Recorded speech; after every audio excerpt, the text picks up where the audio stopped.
This is Joan Fannin. This is my second quarantine. I'm 88 years old. I lived through the polio epidemic in Brooklyn, New York in the 1950s.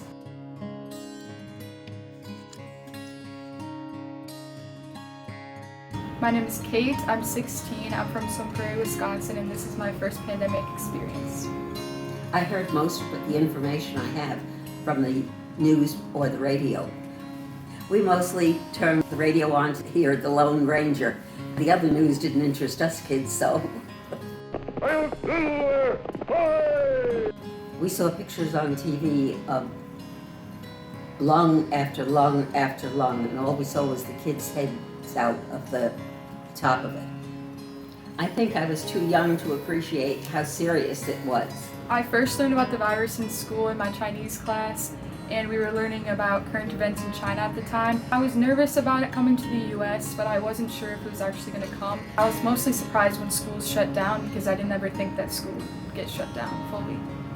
When I first walked into a store, it was super weird, like everyone was wearing masks and it just felt really unnatural. But now, like, it's a necessity and it's just like an everyday thing. You put on a mask when you go inside anywhere. During the outbreak, my mother was a registered nurse and she was at work most of the time.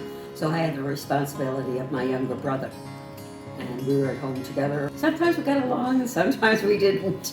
My parents pretty much confined me to home. I lived with 3 older siblings that came home from college. That was hard because we had a lot of distractions. The internet wasn't always good for Zoom meetings and it would always cut out. It didn't really limit our exposure.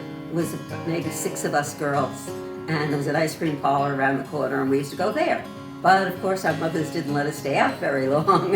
It was hard not seeing friends and always being with family. I still wanted to see my friends, of course, so we usually met up at parks or did outside activities. In terms of work, I work at a coffee shop.